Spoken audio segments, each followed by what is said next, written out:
I talk about flag theory, the passports, the citizenship, the residencies as a security model. Because many of my clients are Bitcoiners, I can make a comparison. Look, if you travel, you optimize for being able to cross borders with your Bitcoin. If you have kids and you're not in good health, you're optimizing for inheritance protocols. You build out those custody systems for your particular goals and needs. We've been going in cycles. That's a normal thing as a nation state too, or as a society. I feel like we might go through such a significant change in the fourth turning that we're part of right now. Usually at the end of it, the maps get redrawn quite a bit and the power game board gets redrawn. Welcome back to the Adam O'Brien Show, where we are in pursuit of objective truth on a mission to inspire the next generation. Today, I am joined by Katie the Russian, one of the true beauties in the space.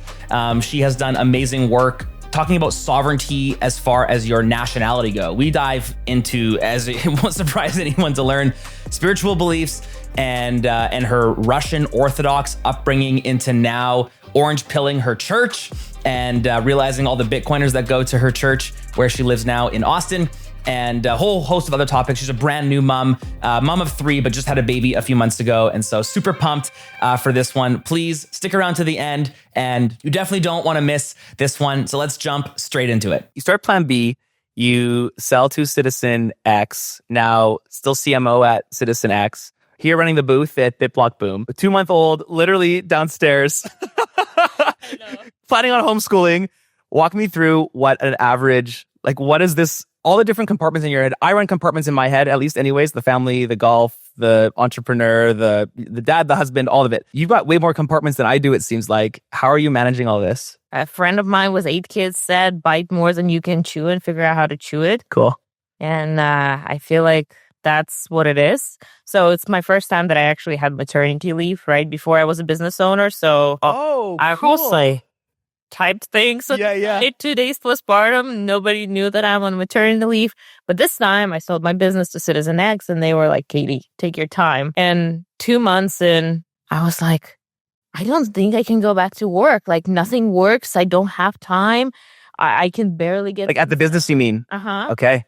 And then I slowly started throwing things back in, and I'm like, okay, I was able to get 3 workouts this week. Okay, I actually, did some work, and then it speeds up, and as long as you just keep going, and now it seems like I'm totally back doing work, doing conferencing, having a baby, breastfeeding her, couple months in. She's just working out again. Sweet. Yeah. Do you think is this part of your and remind me your origin? You grew up in Russia. You come to America at the age of 21. Oh, 21. Okay. So you were raised in Russia. And during this time, you said at the age of 21, I think we're about the same age. So you kind of watched USSR really come through. Yeah. So I was born right after the fall of USSR, basically. Wow. So I grew up in a post-Soviet country where basically the only path to success was entrepreneurship. So, in an American dream, you find a career, you just go up the ladder. This is not a thing. I think it's still not a thing in Russia, going up the ladder and getting somewhere. It's you gotta get 20% higher salary in 20 years. Wow. So it's But are there free market paths to entrepreneurship? Can you create and innovate? Absolutely. Really? So it's kind of free market. So why isn't there that free market economics for the employee level? Yeah, I can't figure that out. I think in the post-Soviet space, there was so much space to start and build, but not that much jobs, employment need yet. So I don't know. Salaries are still not where I would want to be in Russia. Okay, still, yeah. Wow. I mean, I'm sure there are exceptions, but working a low-level employee for an American company would already be a higher salary than working a C-level position in most Russian. And are you able to do that, tax-wise, regime-wise? You're able to... Well, first of all, nobody speaks English. So probably pretty tough. Yeah. But those that do, and they're able to find employment, because paperwork-wise, it wasn't that hard until the war started. The Ukraine? Yeah. Okay. Once the war started... Are there still sanctions on Russia today? SWIFT is not working. Okay. Banking system is completely cut off the rest of the world. So there were lots of Russian employees working for Western companies, But yeah, since the war started, They can't get many of them paid. laid off. They either had to move out of Russia, or Wow. find different. So are even Russian citizens? I'm like so ignorant. As a Canadian, we kind of just live up with our maple syrup, our moose on the street, and it's like, oh yeah, there's wars going on, but we're all living in La La Land. Do the sanctions actually affect the employees themselves? Or sorry, obviously they affect them, but can you still hire a Russian employee even through sanctions? Or is it just sending them money that's the problem? You can, usually it's done through like third-party providers. Oh, okay. Like some company in Serbia will hire a Russian and then contract them. I see. Yeah, Okay. staffing or whatever it's called. Yeah. Okay. I think actually we have similar. We've hired a few Americans now. And so I think we cheat and just pay them as contractors. But I think it's coming where we're going to have to start figuring out what the U.S. laws look like. So coming over from Russia, how do you feel like the culture was different coming in? Because you obviously growing up post-Soviet and seeing the fall of, well, I don't know, a state. Socialism? Yeah. Well, it was definitely a huge cultural gap, like From America to... from Russia to America. Yeah. So I grew up in Russia.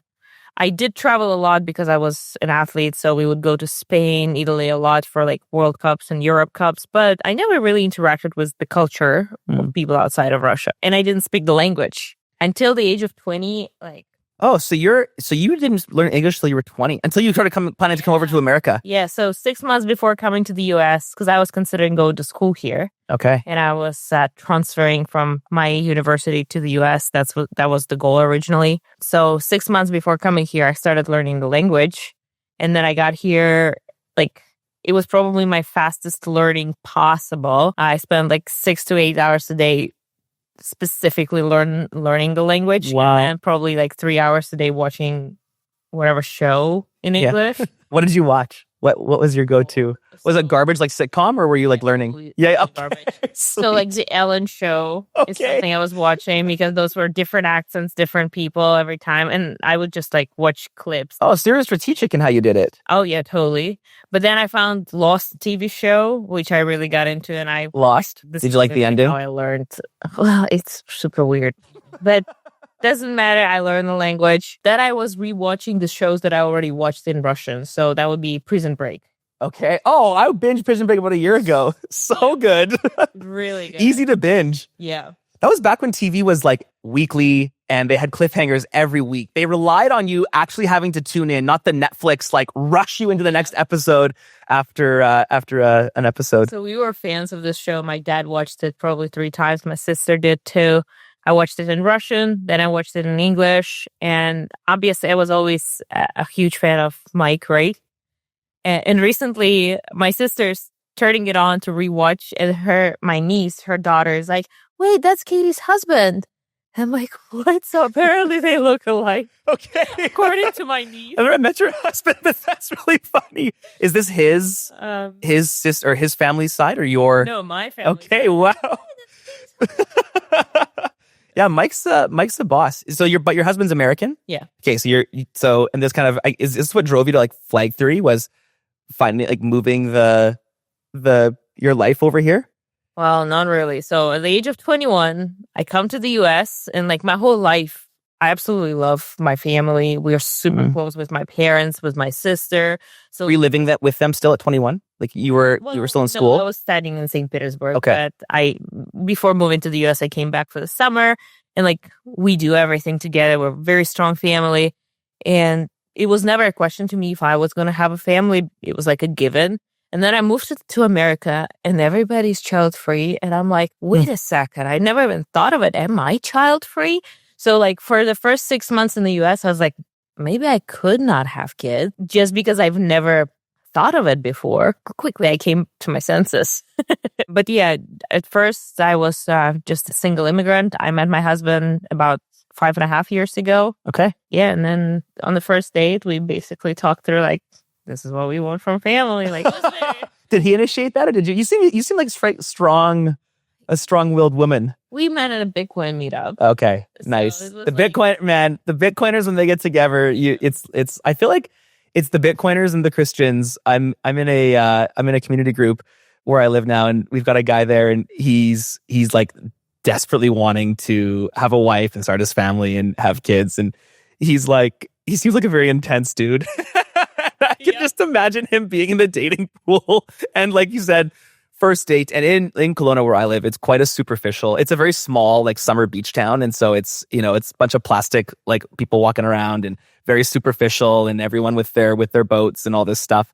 And so to live in this environment is quite challenging. And yeah, I don't know if you feel the same way. So how long have you been married? 5 years. Okay, so you met your husband 5.5 years ago? Yeah. Married 5 years. I love this so much. I'm very similar. I told my wife, I think like less than 3 weeks after I met her, I told her I was going to marry her, and she thought I was crazy. And I guess I am a little bit crazy, but and we did, and we've been married now 12 years and almost 13. Yeah, I think similar timelines. Like around month end, we were like, so is that it? Yeah, seems like that's it. Yeah, it's go time. But I can't imagine being in kind of the dating pool right now. It feels like things have shifted, even in the last 5 years. Like, I've been out of the dating pool for like a decade and a half. So I've I never had Tinder, I never had a dating app. But how have you seen the shift kind of since like the COVID era? So I don't have single friends.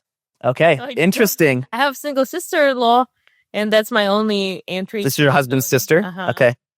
She's really cool. She works for a Bitcoin company as a developer too. Whoa. Are we like farming her out right now? Is this the... I'm like looking around like who would look good with Steffi? But yeah, she's my only like entry into dating pool, what's going on. And like, she's my sister-in-law. She's not going to share everything. Totally. But yeah, I have no idea what's going on there, and I'm pretty glad. Yeah, big time. How do you have a sister-in-law that works? I feel like there's so few women that actually work in the Bitcoin space, and part of your bloodline, I suppose, is in this space. What's up there? Well, my husband used to contribute to Core, so okay. He kind of... You married an OG. Nice. Yeah, she basically self-taught developer, so he brought her into the software world. She was a biochem before, and I don't know.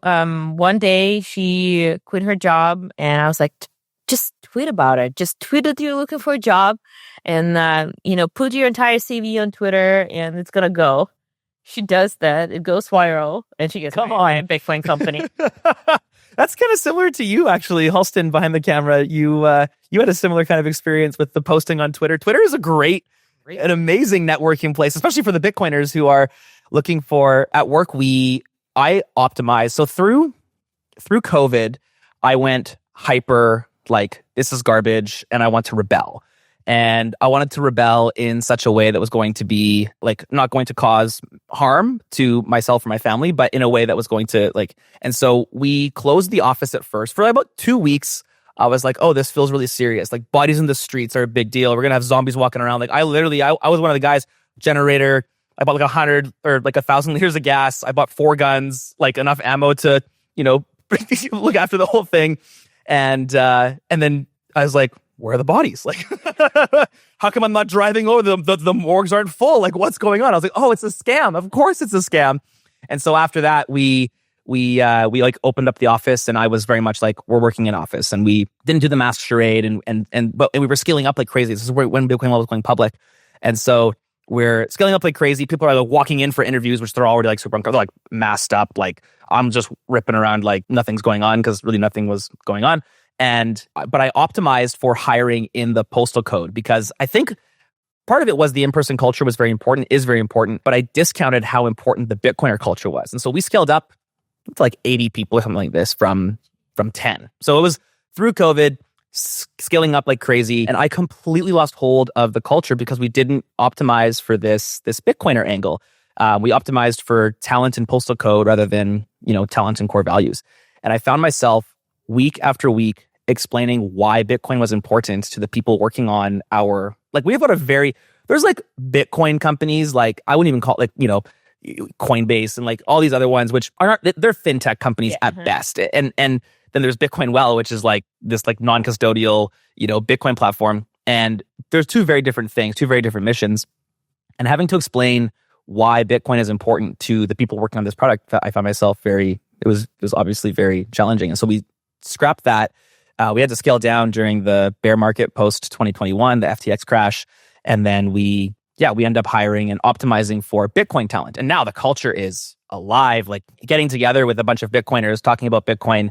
You don't have to ask. And I feel so lucky because the Bitcoiners want to come and like they want to come and work. You're not just hiring a job. And so it's I also feel like there's a unique sense of optimism throughout the Bitcoiners. Another one of our core values. How have you seen that transpire through your family? Like you marry a core developer, sister-in-law working in Bitcoin. You guys are a Bitcoiner family. You guys are maybe you live in Austin. Like this is like you're running the American Bitcoin dream. How does this transpire into like family values and ways that you run through?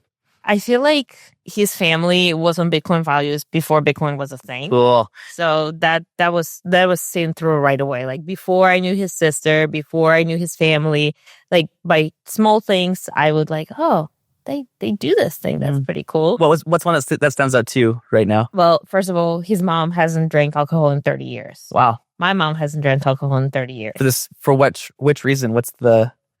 No reason. Just okay. Not good for you. Reason. Yeah. I've never tried alcohol in my life. Really? Other than at church. Okay. Like the wine for communion. Yeah. Okay. Wow. Interesting. And that was also new because my pastor, he's going to be here.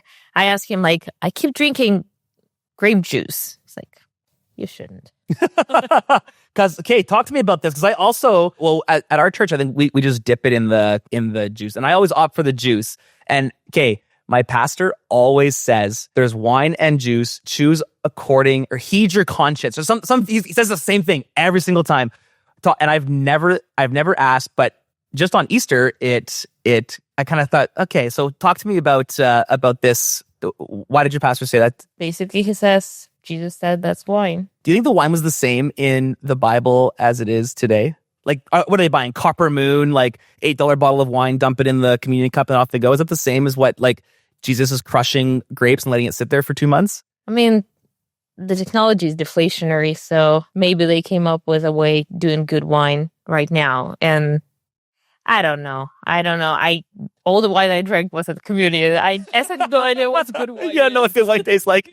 And it just that it pairs well with a little bit of bread.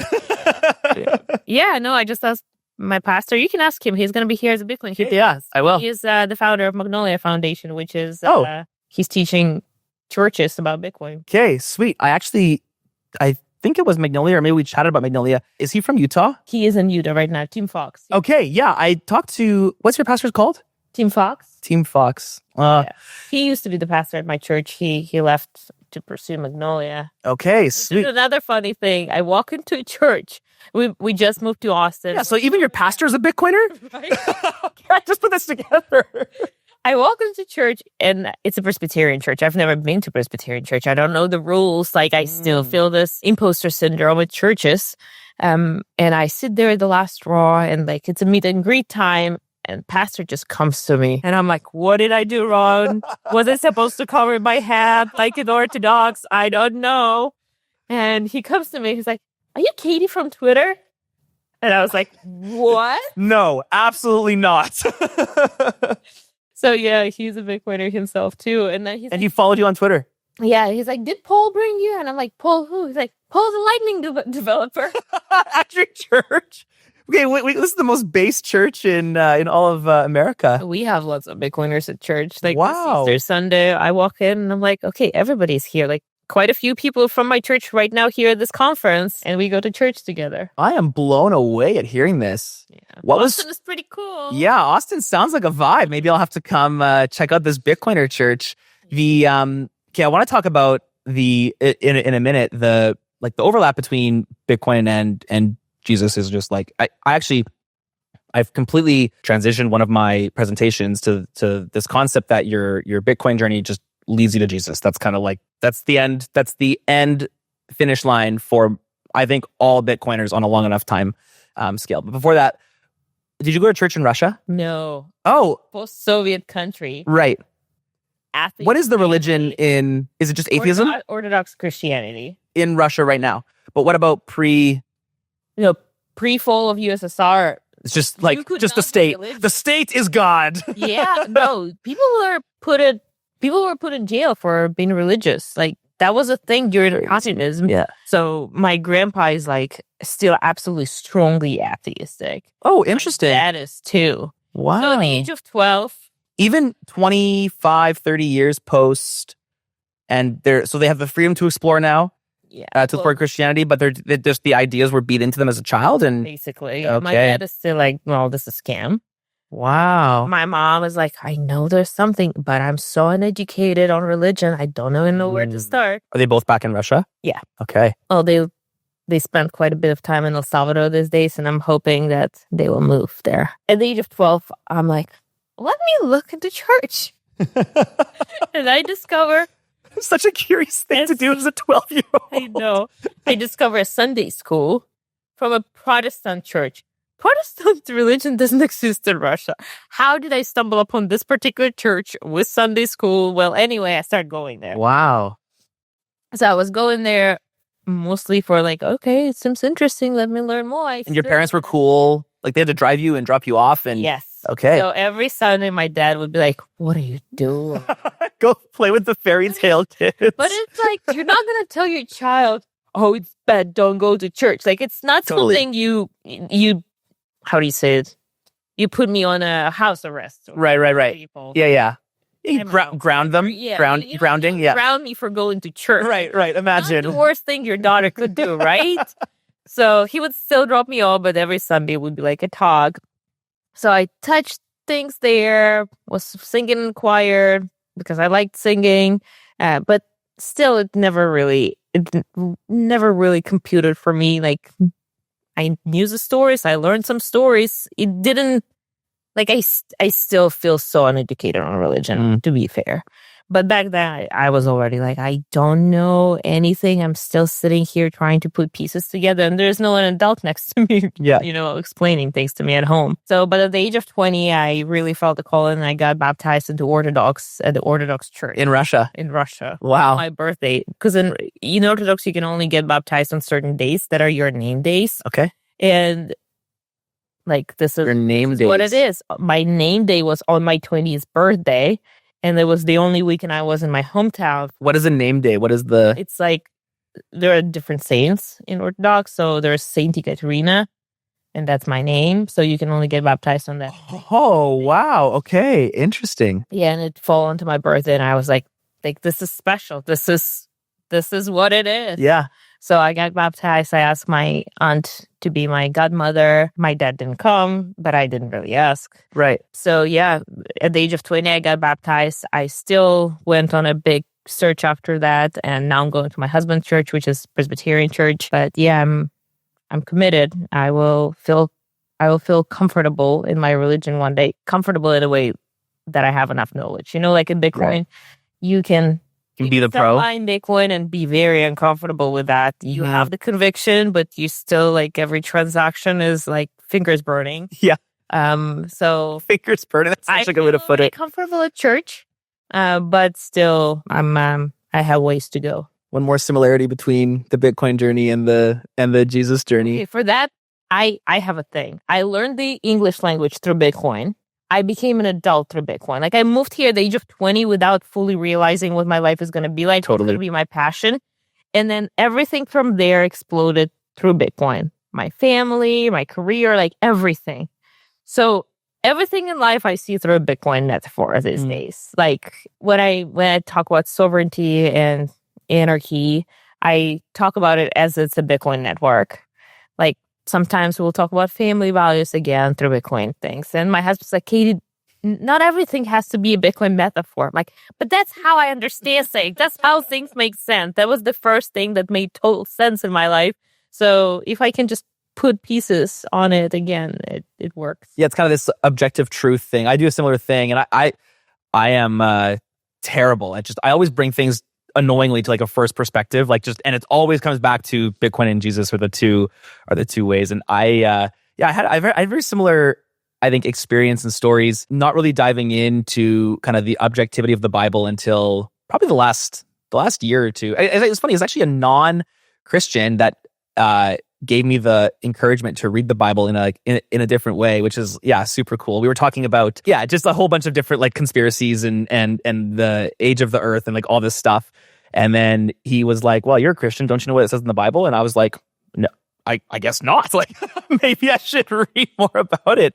And since then, I've just been on this tear, and it's really difficult to disprove. One of the recent threads I've been pulling is the Noah's Ark thread. If you don't believe as an atheist, you have to agree that the book was actually written like ages ago. It was written long before science, long before so. We just know that if they're just stories and just fairy tales, we know they're written a long time ago.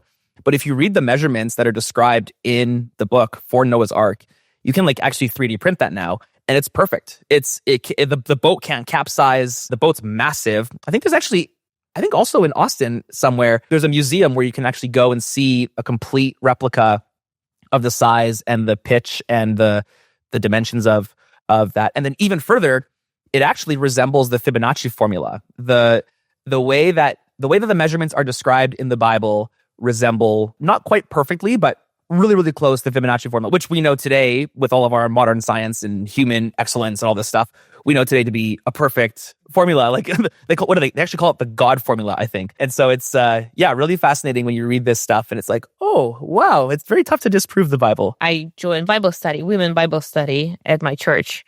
And I walk in on day one, and they're like, nursery is available, so bring your kids. And I'm like, oh, okay, so I guess everybody's going to be my age. I walk in, and it's like the next youngest person is 65. So there's no kids there. Let's go.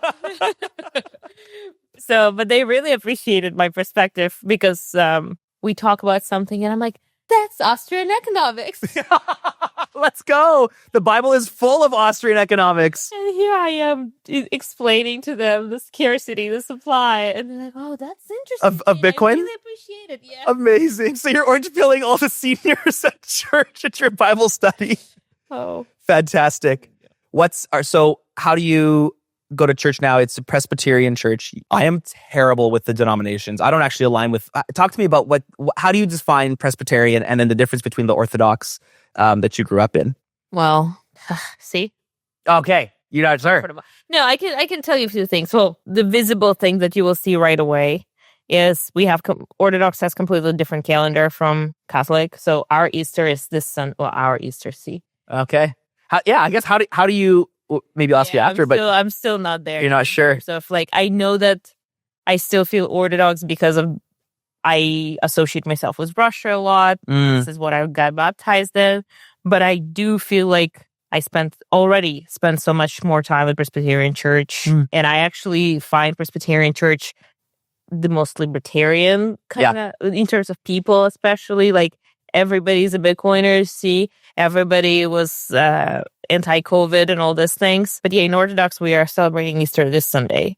Interesting. Because in 1100s, 1054, there was a split regarding the calendars.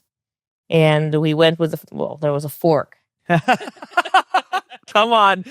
You love to hear it. There was a fork in calendars, and we stuck with the old calendar. And for some reason, the rest of Christianity went to a new one. Wow. I just had Scott Deedles. Do you know him? He just wrote a book called The Age of Time. And we talked a lot about time on our time together.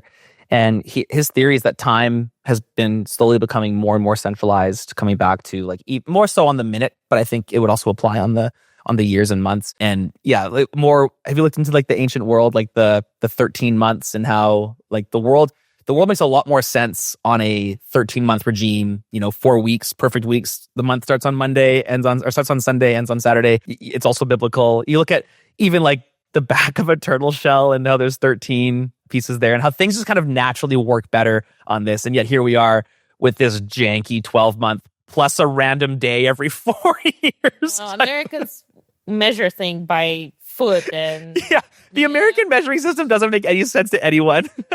There's a great SNL skit about that, I think, where they talk about the differences in miles and stuff. Just use random body parts. So then growing up Orthodox, moving now Presbyterian, are you finding is it the same Jesus at those two groups? I mean, the source code Sure. is the same. Let's go. But I recently saw this meme. It's a group is walking through desert, and they're really they don't have water. They didn't eat for days. And then I get over the hill and there's a Disneyland. So that's kind of what you feel like when you go from Orthodox church to Presbyterian. From the desert to Disneyland. Because a lot of, like, growing up, I was like, why are all these people unhappy at church? Because there's a lot of crying. There's like, for some reason, there's still this connection to suffering in the Orthodox religion. We do not celebrate being saved. We still suffer for Jesus. And that's what it feels like to me. But again, like, I have major imposter syndrome when it comes to religion. I will spend the rest of my life learning, so please don't quote me on that. But that's what it felt like growing up in Orthodox country and occasionally going to the Orthodox church. And then coming here, and it's like, everyone is happy.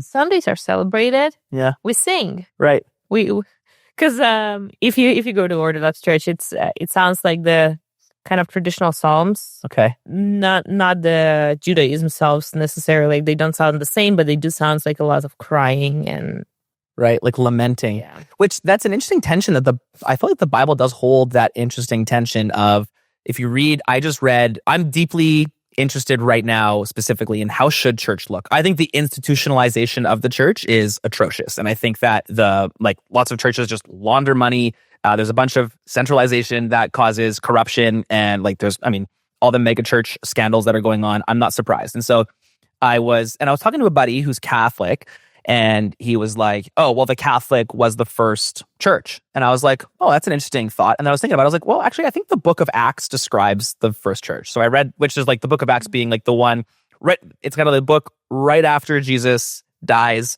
and then his disciples are gathering together and starting to spread the good news. And so I read that book, and there's a lot of people that are suffering in that. Like, the book of Acts ends with Paul just being in and out of jail all the time.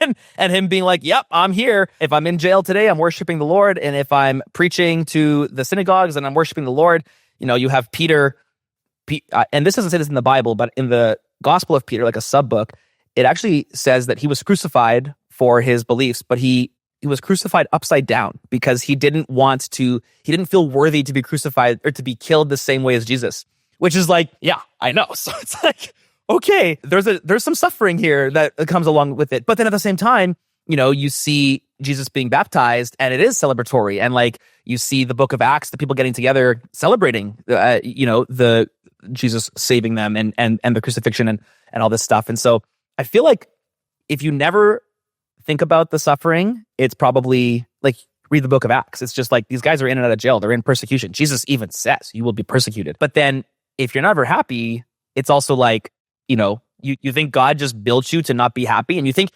anyone's going to join the faith if you're walking around like a sad panda, just being like really a terrible human. There used to be that, you need to find that tension. And I feel like the same, again with the Bitcoin, there's that same kind of tension in the Bitcoin ecosystem, moving from, you have to sell, never sell your Bitcoin, to like, stack sats for, like in the back of my shirt, stack sats for your last name. But then also, like, how do you live? What do you do? And again, all the similarities is there. So, but anyways, as you move through your journey, your Jesus journey, if you will, which more than half your life has been spent now, at least pursuing in some way this faith. What have you found to be the most, like, how has it changed your worldview, or how has it changed any actions you've made? Or have you just been growing up in it, never changing, but always just kind of solidifying? Yeah. So funny enough, I feel like my family is very much into biblical values. Without the Bible. While being atheist. Yeah. So why? Like, there's kind of a logic gap there. I feel if we're just, I had a friend tell me he thinks we're just curious animals one time. And I was like, well, if that's the case, like, what's with the morals? I really don't know. I felt like this is a recipe for a happy family, and it doesn't matter how you call the recipe. That just works. And our family values were very strong from the very beginning. I super appreciative to my parents for that. We spent every free time of our family together doing something cool, like snowboarding together as a family. My entire childhood, like 100 days a year, we would spend on a ski resort as a wow. Me, my sister. Did that help for sailing? Well, that's how I discovered sailing. I started snowboarding. The coach from snowboarding invited me to sailing. I was no, and that's how I got into sailing. So the entire winter I would be snowboarding, and then spring, fall, and summer I would be sailing. What's that? I know we're way off of topic, but what's that market? How many young ladies are professional sailing in Russia? Because I've never heard of that until I met you. Quite a lot. So sailing is actually really, really big. Yeah. In Russia, it's very affordable. So it's not like sailing. It's like pay $6 a month for the bus to bring you to the sailing. You have like some Hobie cats. Yeah. I have one of those. I bought one. I've never used it. It's a little Hobie cat, 16. It's a 16-foot sail, and I wanted to learn. So maybe you'll have an Olympic class hobby cat. Wow, you'll have to come to the lake and teach me to sail. Then I think there will be a Bitcoin sailing culture one day.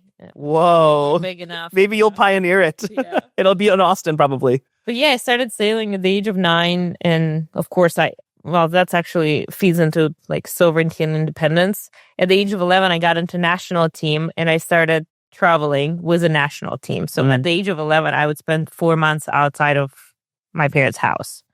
Alone or with them? Well, with the coach and like a team. Okay. But again, we were all on low budget all the time. So it's not like you can go to a cafe and eat every day. Right. So we were cooking for our team. We were at 11. cleaning. Yeah. Crazy. It's like almost military camp. Yeah, it was pretty cool growing up in this really weird lifestyle. Like, I understand it was not norm. I was the only kid in class in school who didn't show up at the school for at least 4 months a year. Do you have siblings? Yeah, my sister's 5 years older. And did she go through this similar? Not well. She went to school. She was a straight A student. Okay. The first child, just like straight A's. Going to law school, the same law school my dad went to. He's a lawyer. He's a lawyer. Okay. Well, he turned entrepreneur like very early into his career, but he got a law degree. And then she's a pastry chef. Wow. After law school. Yep. Okay. In Russia? Yeah. Well, no. She's in Miami. Okay. Interesting. And is she also a Bitcoiner? You're getting there. Yeah. It's interesting how a barefoot shoemaker, like my own sister, she truly believes that I'm right, by the way. Like, she's convinced that I'm onto something. She knows that I'm right. She sees me thriving in life. And she's like, Katie, that's totally it. But I'm going to do it one step at a time. I feel like you're calling her out right now. Yeah, wow. And is she also... So you go to Sunday school, so when you're 12, so she's 17. So you guys probably aren't like hanging out every day, but is she joining you at church, or is she still? She's in Miami. I'm in Austin. Yeah, but I mean, like earlier. Well, no, in Russia, absolutely no. Okay. And I don't think she went to church at all until I moved to Austin, and every time she comes, I take her to church. Oh, interesting. But she wouldn't go otherwise. No. Does she think you're crazy there? Or does she know you're right there too? Yeah, I think she knows that. Yeah, it's tough to ignore the objectivity of it all. Interesting. So your husband's family like full of Bitcoiners. But your family, what about your parents? Have you orange pilled? They trusted me. Right. Yeah. Good. Yeah. So they're fine. They're in good shape with their. I'd be very worried about them if they weren't. I know. They're in Russia right now. They're 60. Yeah. The Russian economy is so interesting with all the sanctions. Even I think the whole world, the volatility of the world right now is so interesting. Seeing, this weekend, like we're filming right now at BitBlock Boom, the weekend after Easter or before, depending on who you are. And I find it very interesting watching like Trump throw hands and the tweets and the, we're going to nuke an entire civilization. Bitcoin pumps. There's a ceasefire. It's like, what is going on? The world is people have always accused Bitcoin of being this volatile asset. And I look at the world and I think it's always been pretty volatile. We've had this false illusion, this farce of stable money, which has just been propped up by government propaganda, and maybe not unlike the Soviet Union, post or a pre-split Russia. But how do you and your family, and then that obviously leads us into like flag theory and the Bitcoin stuff. Are you guys actively, like, you and your family pursuing passports and flags and different ways? Talk to me, because I'm interested in this and then also as my wife prepares to give birth in a few months.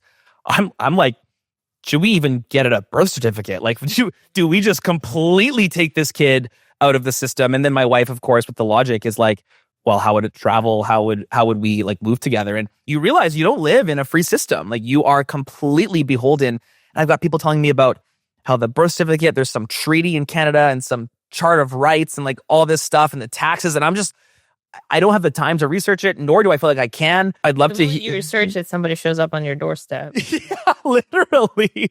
Oh, okay. On that note, I have a crazy story about this, which is completely related but anecdotal. In our leadership meeting, we were talking about Canada being like a dumpster fire, and I think Canada will be the first state to fail. In like you watched Russia collapse, and this will be my kids. They'll be like, I used to live in Canada before it collapsed. I think that will be their story. And so we're actively, not actively, but we're just exploring, where would we go? And so we spend less than 10 minutes dreaming, oh, maybe the States, and we have a US corp, so it'll be easy to get visas and blah, blah, blah. Not 3 hours later, I open up Instagram at the end of the day, and there's an ad to bring Canadian founders down to America on a visa. I've never searched that. We literally talked about it on the leadership meeting, and that was it. There's the ad. So. Well, to be fair, it would be very easy to bring your family to the US. Yeah, no, I think it would. I'm also exploring different PR. I think PR cards are the play for me in the short term, because it feels like you can stack those up, and there's little. Like a Mexican PR feels super easy, but I feel like I'm gatekeeping all of this knowledge. Talk to me about the flags and the birth certificates if you have any knowledge on that. Yeah, well, first of all, my speech at the Book Boom is big plan B in the fourth turning. So just like you said, we've been going in cycles. Like that's a normal thing to go through different cycles of life as a nation state too, or as a society. So I'll touch more on that at Big Book Boom. But I grew up in Russia with a Russian passport, being on a Russian national team, and I was constantly denied on visas. I would go to Europe. Did you know why that was happening as a kid? I think I had a special luck, because the rest of the team would get visas and I would get denied. Oh, really? I'm not even kidding. It's because you went to church. I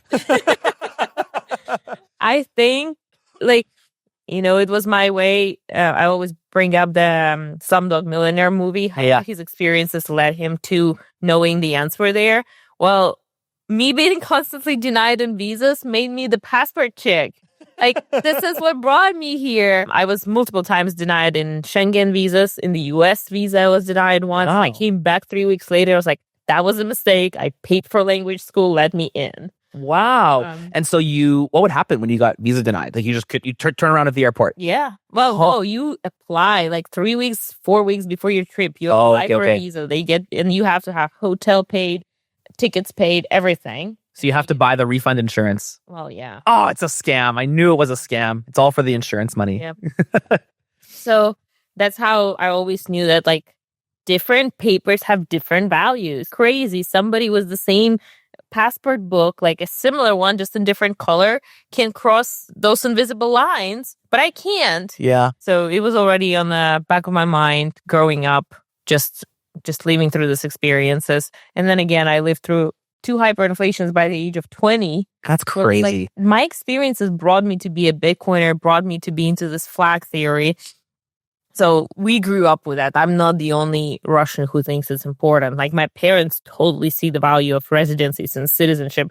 That's just given to every Russian. Did you bring them into that mindset, or were they like, did you teach them about flag theory the same way we taught them about Bitcoin, or did they already kind of know? I taught them about the concept. Okay, sure. But again, every Russian has this thing on top of their mind. Oh, I wish I had a visa-free access to Europe. Yeah. I wish I had some residency somewhere else. Russia has to be one of the worst passports, eh? Well, India. Sure. I mean, there's completely bad ones. Afghanistan, Iraq. Yeah, okay, that's true. But then there's India, very, very few visa-free entries. And they can't have dual nationality. So the moment they get a second passport, they lose their Indian passport. Interesting. Which would be a problem if their life, their livelihood, their job, everything is there. So India made it somewhat easy to get this special residency permit. They have regime change there, right? Nepal just did. Okay. Yeah. Also not a good passport. Right.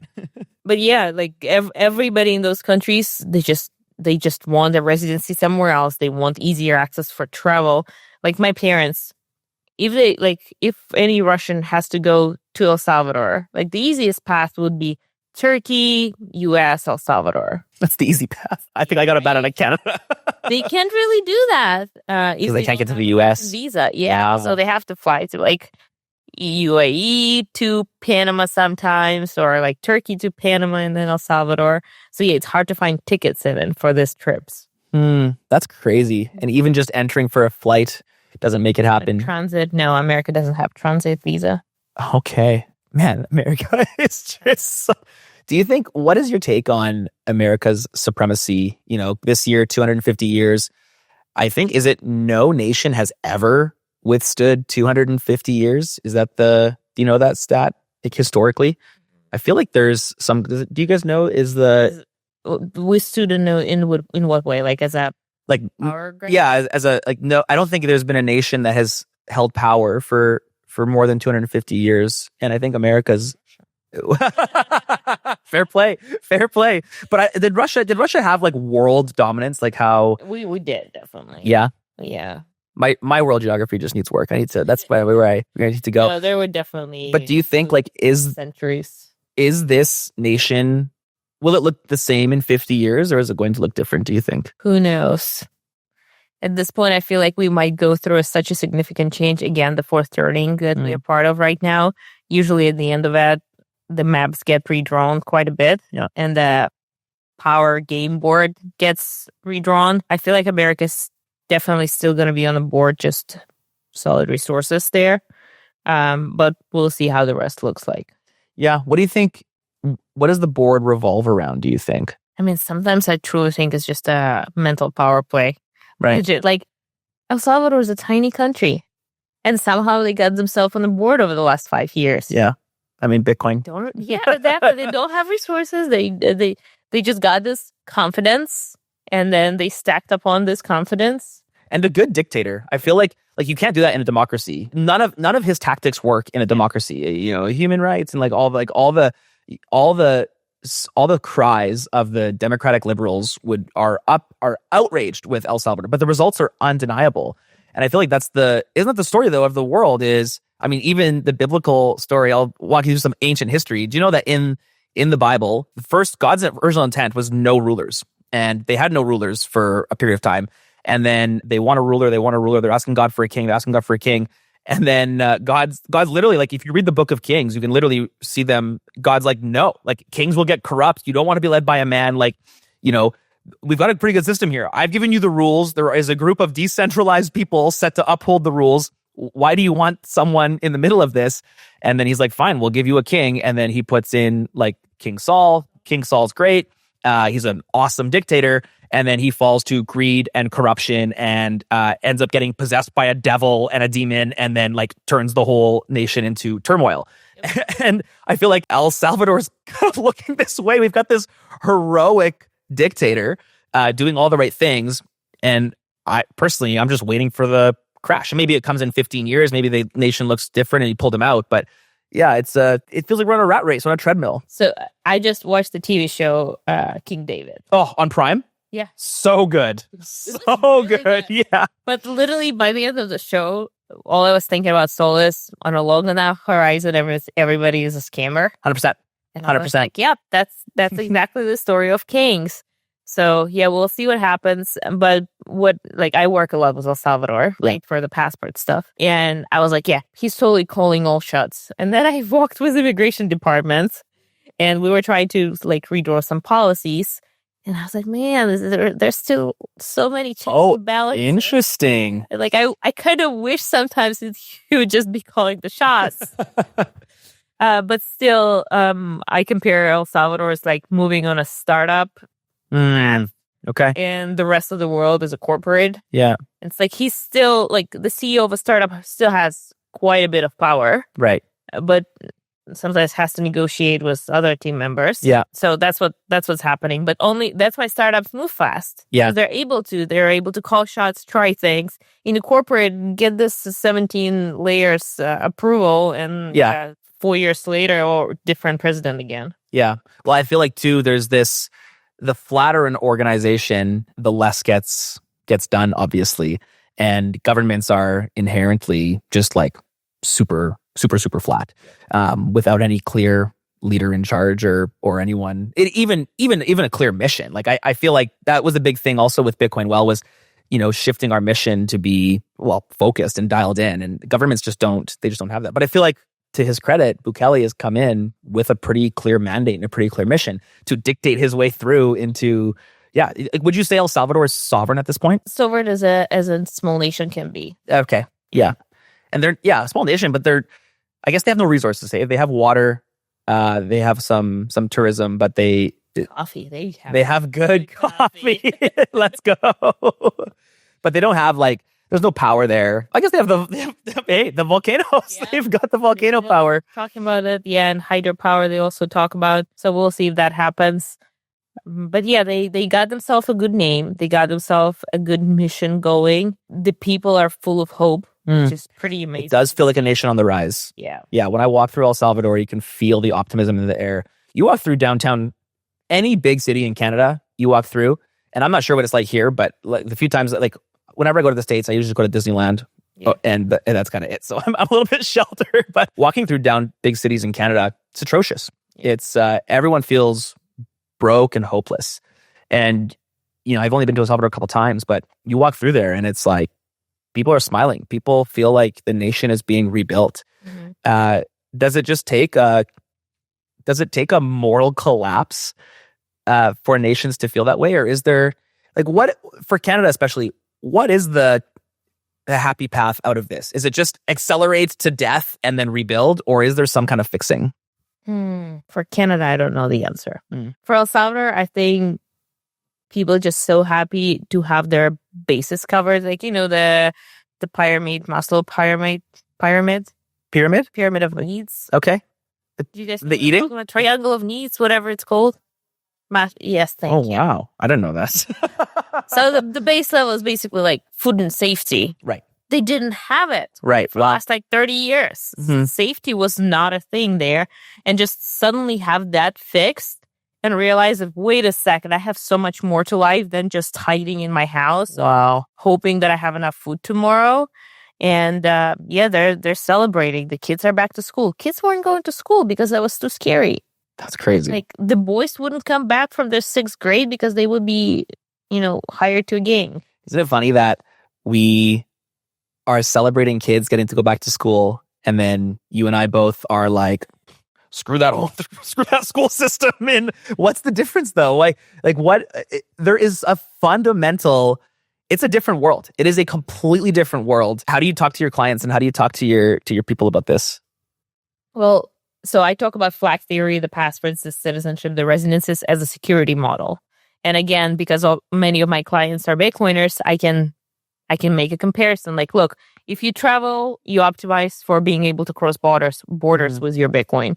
If you have kids and you're not in good health, you're optimizing for inheritance protocols, right? So you build out those custody systems for your particular goals and needs, and considering their attack vectors, threats, etc.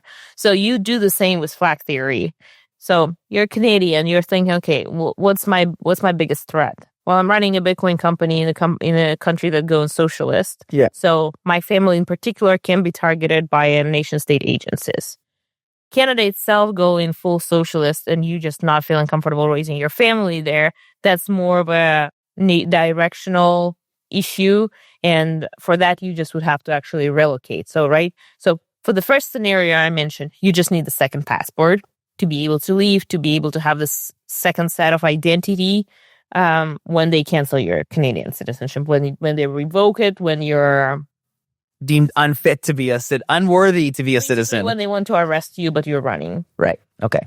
And in the second scenario, is just directionally the country is not going the right way. I'm going to leave. Mm-hmm. And that's actual relocation that just requires residency. So based on those goals, needs, threats, attack vectors, we would customize what makes sense: a second passport from this jurisdiction and a permanent residency or temporary residency in the third jurisdiction. And just like that, you're stacking flags, optimizing for different scenarios. That's what I've been doing for the last 8 years. Do you have multiple passports? Gentleman never asks. Oh, wow. Is that the same question?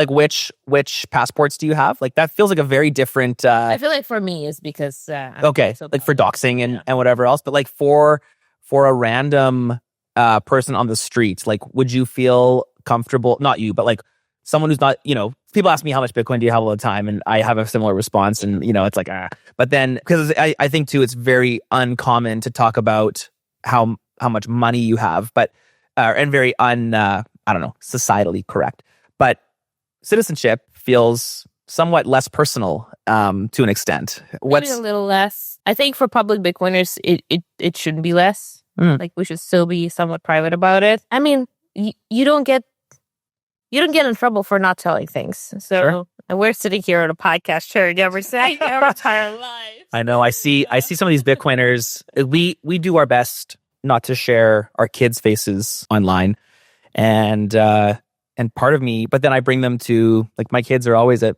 Bitcoin events and where they're up and around. I mean, my son, he rocks the booth with Conrad and Carl on certain times, and it's it's kind of this weird, like, I want my kids to be involved. I don't want to raise a bunch of shut-ins that are petrified of the world. Like, I want to show them the world's not scary. I talk a lot about how scary my son, my youngest, my 4-year-old, my wife, we have these Tuttle Twins books. Have you gotten the Tuttle Twins? So good. And he's like reading. He can't read, obviously, but he's just going through the book, and he's just like, the government is not going to do good things for you, or something like this, like just like singing, like la di da di da. My wife like texts me, and she's like, "You've got these kids sufficiently brainwashed, like they are 100%." And I was like, "Oh, good, they're learning young." But it's we talk a lot about this at our home. The realities of the world, I think, is how I would describe that. But I don't want them to grow up thinking, "Oh, the world is too scary, and I don't want to leave." Like, I don't want to raise this. I don't want the next generation to be anxious and worried about what the future looks like. And how do you balance that with, oh, your nation's in decline, you better get a new passport, run to this one. But then, like we just said, the kings are always going to be corrupt scammers. How do you balance that in your, life? I just don't put as much pressure on the jurisdiction. Like, I think that piece of a family life is easily changeable. Like, I've immigrated before. Right. That's doable. And I've immigrated with no money and no clear path how to legalize in this country at first. But now I have all this knowledge, and we have safety in terms of finances. So immigration would be very easy for our family. And I feel like just centering things around what you want for your family internally will take care of the rest. Like, you can build a good tribe and good community in every country. You can build convenience and comfort for your family in every country. So let's just do the best we can for now. And we don't really have that, like, 10-year plan necessarily of where we'll live, how our day-to-day looks like. Not at all. I do also have a child with medical needs, so I have to think about that quite a bit. Does that almost, like, obsolete a bunch of countries? Like, with medical needs, would you go to El Salvador like that? So it's not like modern medicine medical needs necessarily. Okay. It's like he has cerebral palsy. Okay. So he just needs constant therapy, etc. So mostly, is that physical therapy mostly? Mostly physical therapy, but then of course optimizing the entire body for like mitochondrial healing and like dietary things. And are you guys going through that, expecting an eventual recovery? He will live a full life, very much. Yeah, a full life, meaning like walking and playing sports and... In some way. Okay. I have a couple of visions in my head that, like, I know we will hit these milestones one day, and I just make a mental note to celebrate them like nothing else matters. Like, going on a hike with him. Yeah. Definitely. And skiing together. Okay. So that are my two big goals that I know we'll get there. Wow. And how are you said optimizing the mitochondria and then also physical therapy. So those two things, can they happen in any country at this point? I can make them happen in any country. So those are like quite decentralized tools that, like, you can build a red light room anywhere. Right. You can get a red light sauna. You can bring hyperbaric camber. Like, those are things that you can actually have in a house if you have to. So it's doable. But right now we're still in the learning phase. Like, he's 4 years old. So we've been, for the last 2.5 years, that was probably like the main theme of my life. to learn as much as I possibly can, to optimize things for him, to encourage him, to make sure he's always happy and not in pain and all these things. Is this your oldest? Yeah. Wow. So you, when did you sell Plan B? Was it 2 years ago? A year ago, exactly. A year ago. Okay. So a little bit more of a time gap. So the last decade has been quite like the immigration, meet your husband, get married, have a kid with, medical needs, sell business, have 2 more kids, and, run Hard, yeah. run the marketing at CitizenX. That's dynamite. What would you say, our kind of target demo here is really like next generation males is kind of who we're trying. I feel deeply passionate about the next generation. My generation won't be leading my kids. It will be the next, like my kids are going to inherit the world that the generation between me and my kids build. And so I feel deeply about talking to them and making sure that they build a good world so that my kids can, inherit a good world and make it better. What would you say is the thing that has prepared you the most? Like, what are you the happiest you did? And what do you wish you'd done sooner to prepare you to like rip that decade? Like that's a hardcore season of life. Wouldn't have it any other way. So my parents raised me entrepreneurial. Like at the age of 9, I was. What does that mean, do you think? Business. Okay. I would go to a music festival and sell those bracelets that shine like bright and dark. Okay. And I would. You just show up with a plastic bag full of bracelets, and then and then in Mom's car there was like thousands more. And where are you buying them? How are you like there's no Alibaba. Chinese market. Sure. Like 3 hours away from our house. Okay. So you go buy them for $1 and sell them for. I'm 9. My sister's 14. We're like starting this business. We're going to this music festival on day 1 and selling them all. So we like put our savings together. We buy as much as we can. We get sell out like in the matter of 2 hours. Come on. I'm like, what do we do? We had this 2,700 rubles. Like we made good money. How much is that in? Well, it's real money. Just kidding. $30-$40. I was expecting an answer in sats, to be honest. But like I would like it was probably a full month's salary of a teacher at the time. Oh wow. Yeah. Okay, and you're 9? Yeah. So we were like, we have so much money, but what do we do? There are 2 more days of the festival. Right. So we're like, Dad, can you give us a ride to this Chinese market and back? And it's like 6 hours back and forth. He's like, what do I get out of it? I'm like, we'll buy you a fishing stick there. Okay. Target market. Hey, you gotta know your audience. So we literally go to this Chinese market, buy him a fishing stick, and buy as much things as we can. Now we realize he made you buy him the fishing stick. Yeah, that's ballin'. That's like he definitely didn't need his 9-year-old daughter to buy him a fishing stick. Hey, but he made you do it. He made you feel that's you dope. Promised that's the deal that we made. I drove you here and back. Gotta pay your debts. That's good. So after that, we come home and we have so much, and like. We didn't sleep last night because we were at the music festival. Then we drove for 3 hours there at 5 a.m. Okay. Buy things to then drive back. So now we have like 4 more hours before the festival. Now we need to prepare everything, price things right. Because now we don't just have those bracelets. We also have like pants and all kinds of things. And we need like accounting. How do you do that? And then we realize we have so much, but we don't have enough hands. So now we call my mom's. She had a Home Depot store. Mm-hmm. She that was her business. So we called the cashiers. And we're like, can you go with us tonight? We'll pay you that much money. But you need to sell this. Come over to our house right now if you want to make extra back. So 2 of them come to our house. We teach them the. How old are these people? 30. Yeah, probably they were If a 9-year-old called you right now, would you? I mean. If it was your boss's daughter, maybe? Right now, yeah. I don't need this little... Sure, fair play. Paycheck at night. But I think if I called 30-year-olds right now in Russia, they'd be like, I'm in. I can make extra money, yeah. So we teach them, we go out there. This is how I bought my first sailboat. Wow. With your music festival. Money. And this night, my sister went for a summer camp at the ocean, It was a really expensive trip. So that's how she spent money. And I bought a boat. Crazy. Because my sailing school just didn't have good enough boats to make good results. They were training boats. I got myself a good plastic optimist. And the next year I was in the national team. Okay. Do you think the boat did it? It was big contribution. Yeah. Like the boats in my sailing school could not do that.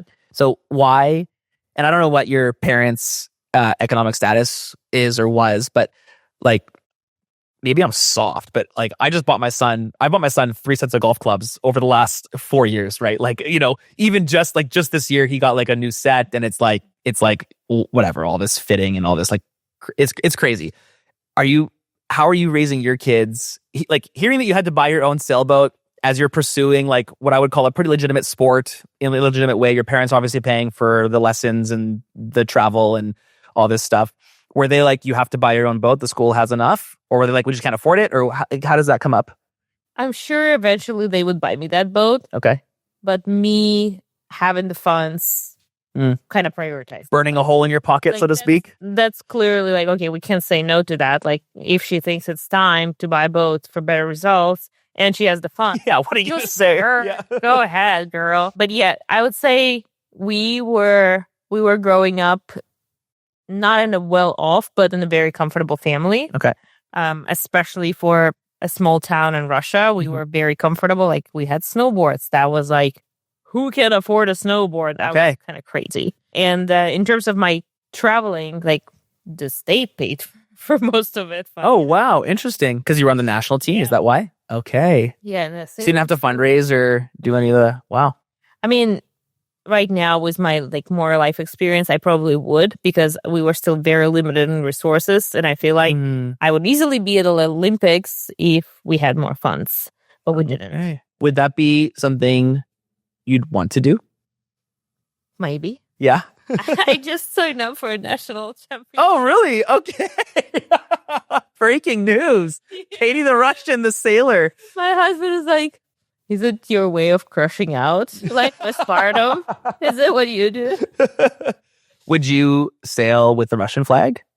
Oh, well, so I wasn't able to for the last 5 years. Right. I applied for multiple competitions, but they wouldn't let me. Because of the Russian? Yeah, I was a Russian sailor officially, and like my world ID is Rus, EA, etc. But yeah, now we are unbanned. We're coming back to Olympics. Okay. Paralympics this year was the first time. Why did the unban happen?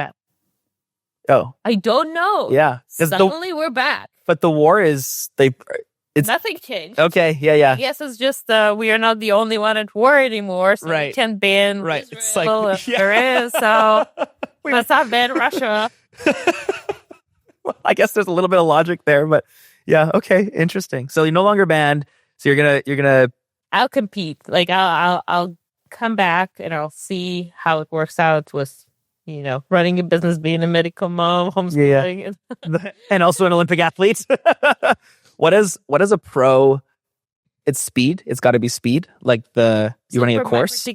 My particular class, it's a lot of logic. It's basically chess on a water. We call it because the strategy is way more important than the speed. You might actually try and go slower sometimes to mess with your opponent, because we're doing it much racing, so 1-on-1.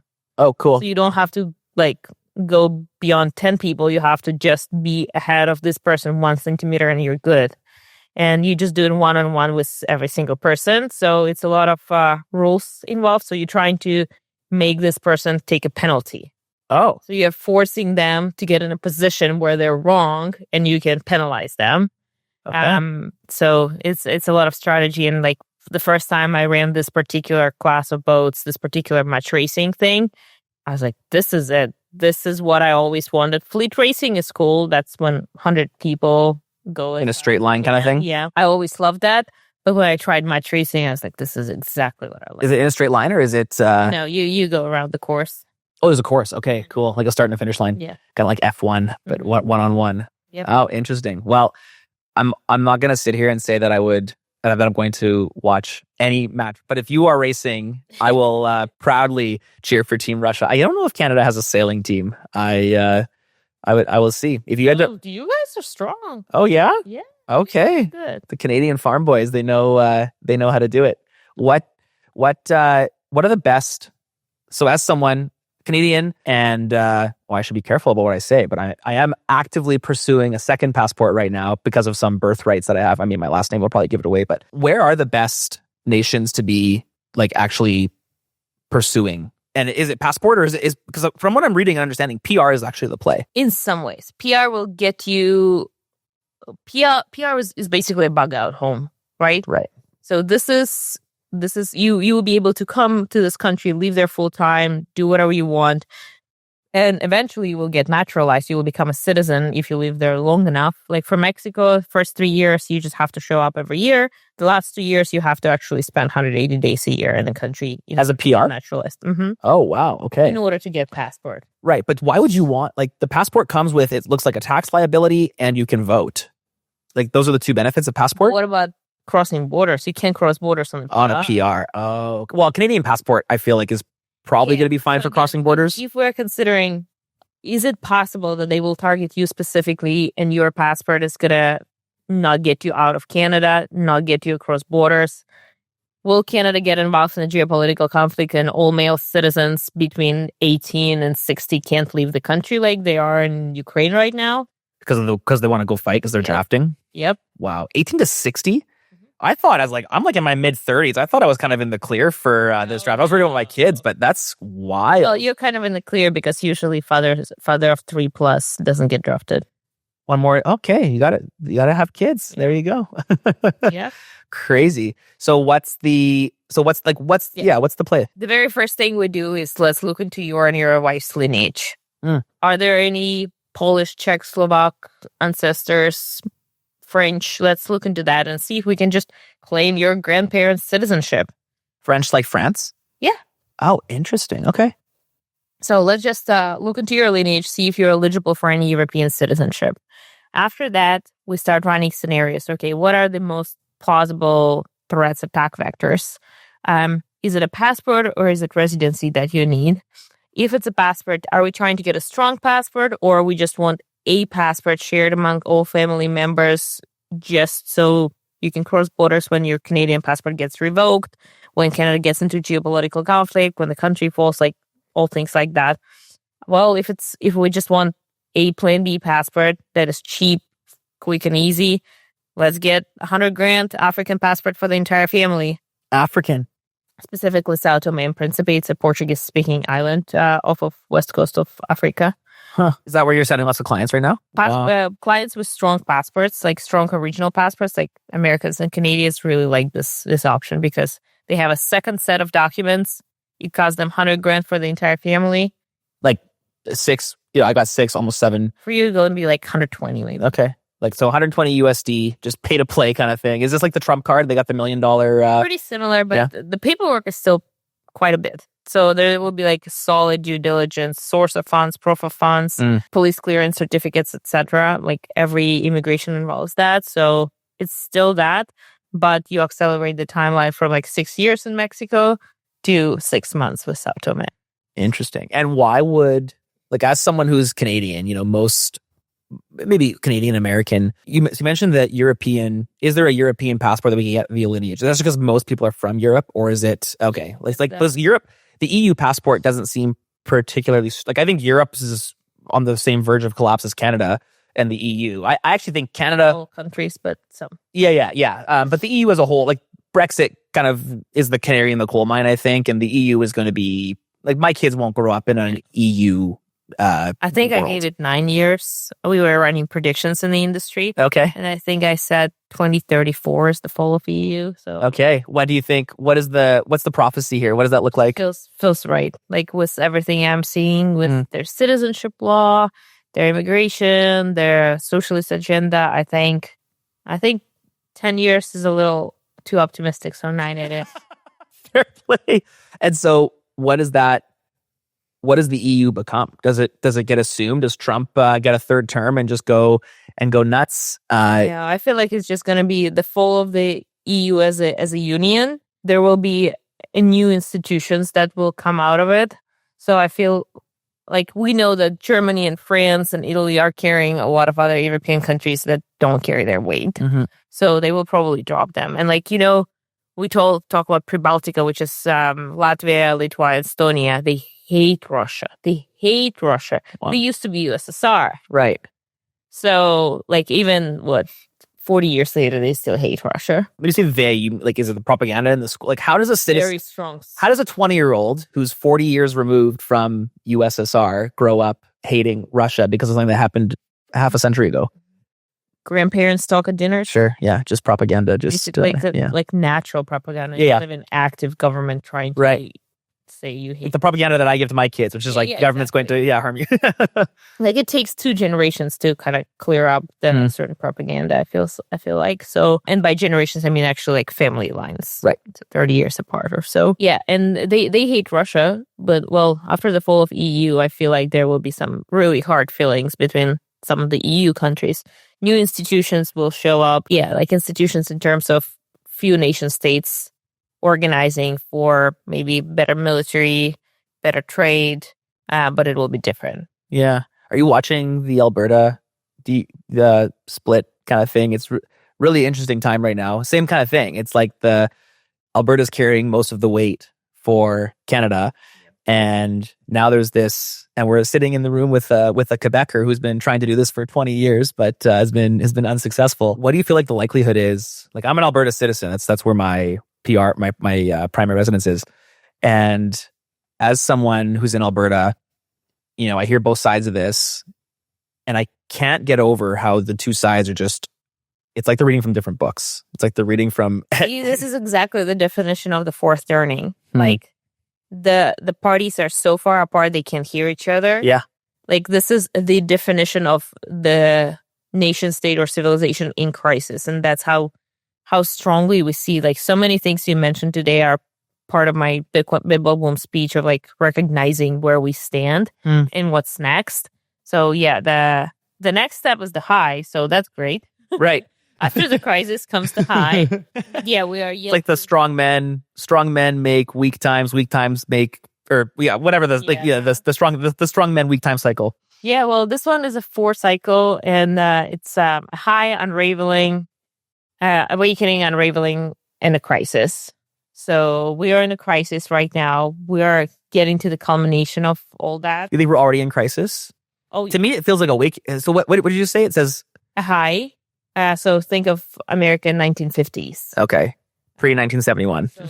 So, before. Exactly. Yeah. That's literally the timeline of the high. Yeah. And then the crisis officially started with 2008 collapse.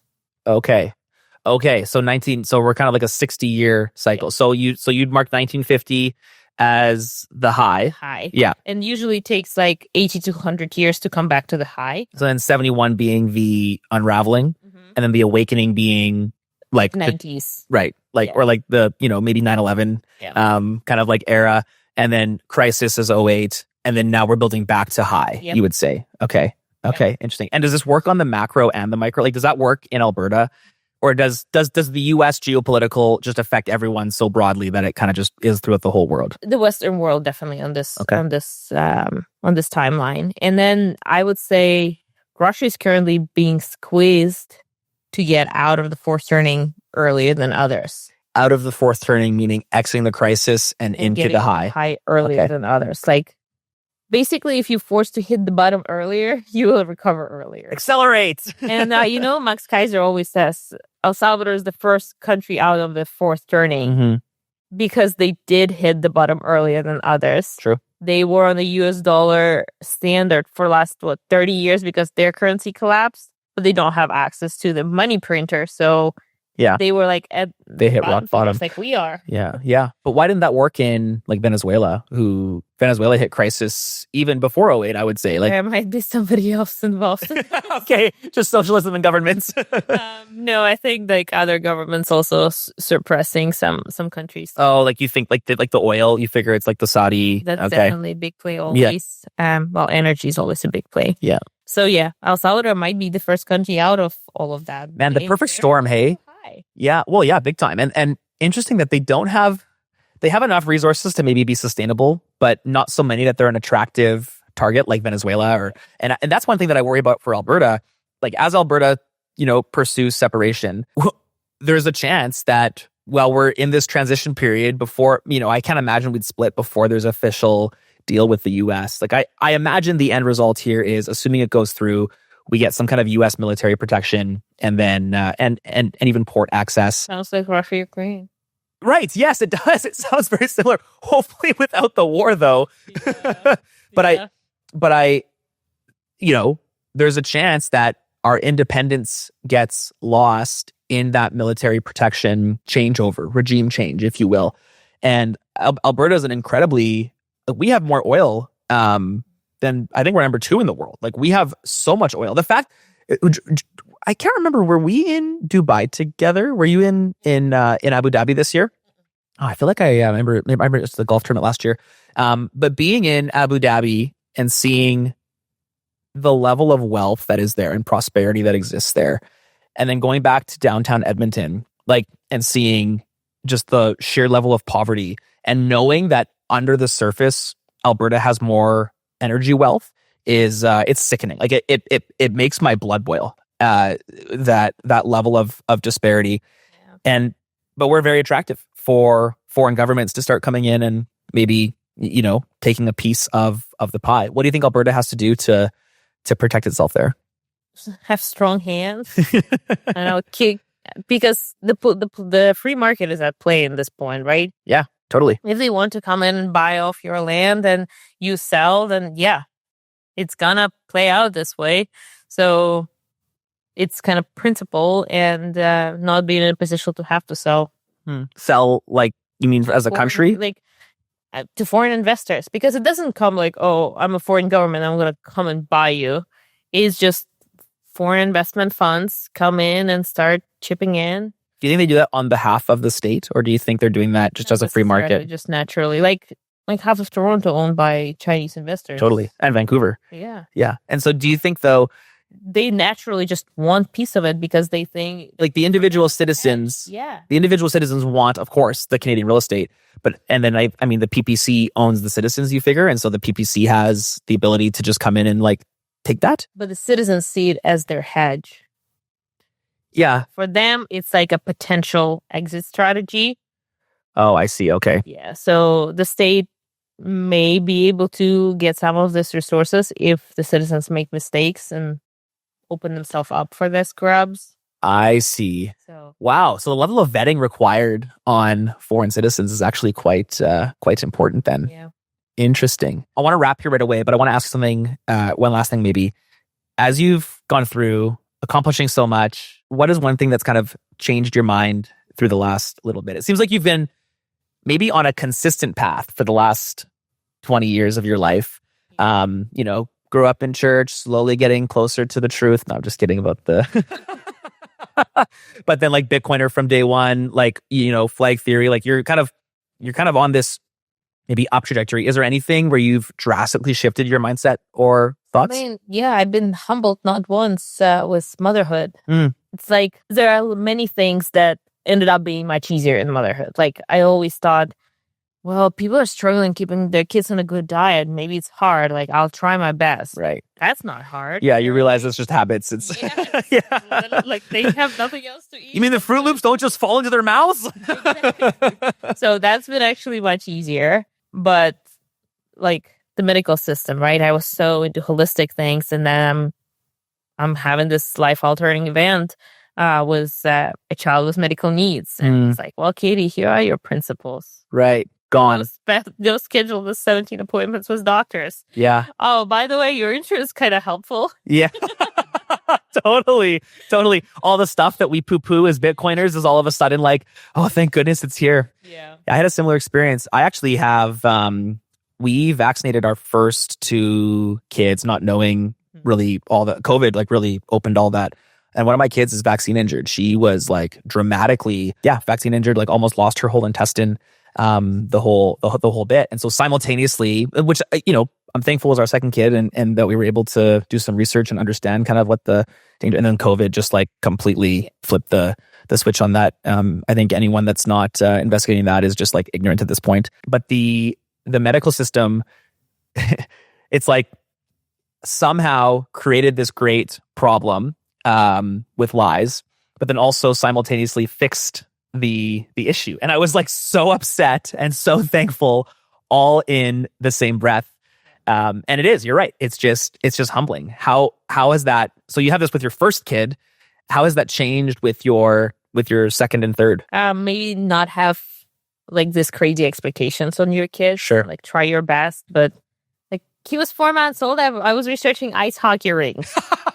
Perfect. And then It's going to the NHL. Alex Ovechkin, number 2. and then a few months later, I'm like, wait, is he gonna be able to walk ever? Wow. See, like this kind of switch hits you hard, and now you understand that I'm just gonna try and do my best, like the best I can, and I'm just gonna put one foot ahead the next one and see where I can get. And how do you and your husband anyways define best? How do you strive for, like, what does best mean to you guys? I mean, strong marriage. Yeah. Till we die. That's probably, honestly. Is that a biblical thing or is that just like a personal thing, would you say? I would say for me, it was still a personal thing. Yeah. Like growing up atheist in an atheistic family, this was always like, this is very important. Man, that's so crazy. Yeah. But honestly, I just feel like if you get this right, you have such a high chance of success in life. Mm-hmm. Overall, like you will die happy. And if you don't, it will be very hard to achieve that happiness. Like I'm looking at my otherwise successful friends who got divorced, and I'm like, there's nothing they can do to fix that. Yeah. They can't find the next partner because they had 3 kids with the first one. Like it's just not going to be ever the same. The dynamic is so different. You will never build that back the same way. So it's like a mistake that you can't undo. So just strong marriage is the foundation of everything. What do you think? So what drives that then? As I wholeheartedly believe this and agree, and something I'm striving for constantly, as I feel like I get to talk to the other like side of the aisle here. What does that mean? Like why do I think that? No, not why. How do you create strong marriage, would you say? I mean, you just find a cool husband and I think that's as easy. Find a core developer and marry him. It's pretty simple. I mean, no, I truly understand that it's not easy, but we're only been married for 5 years, and sure. It feels very easy now. Mm. Like there's not a question there. Doesn't feel like there's wrong dynamic. There's wrong direction at all. But I've seen families spend together 15 years and then get divorced, and it's like you just always have to keep that in the back of your mind that like this is the most important thing. Just you gotta keep that running. Figure out what's going on early. Run your KPIs. Yeah. And do you guys have like a weekly, monthly, yearly process or anything, or what do you guys do for the home? We are very different in the way we think. Like my husband covers bases very well. Like he recognizes patterns in a very major macro ways. And I actually run like gajillion tabs and right. Like, every single little things, try to recognize pattern on those. And sometimes I'll like bring the issue to the plate and he's like, this is not an issue because this and this and the overall picture is pretty good. And you trust that enough, or do you ever do you guys like go back and forth on that? Go back and forth. Yeah. Yeah. Well, I like to talk and he entertains me. Fair play. Good for him. Yeah. So that's basically it. And then I feel I always have this like small little things that if it's a check that it's a show that things are good. So I really want to go for family dinners to my husband's parents, like my in-laws. I want to spend time with them. I want them to come to our house to play with the kids. Like I want them to be involved. And I always think if my kids want me to be involved like this, like that's a good sign. Right. Because I really was rooting for them to move to Austin. I was like, look at this house. How about this house? Your parents or your in-laws? My in-laws. Okay. Where are they? They were in Dallas and now they're in Austin. Oh, okay. A mile away. You did it. Yep. And I really wanted this to happen. And I was thinking, I hope they take it as a compliment because it really is. Like, I want them nearby. I want them involved because they're cool. Yeah.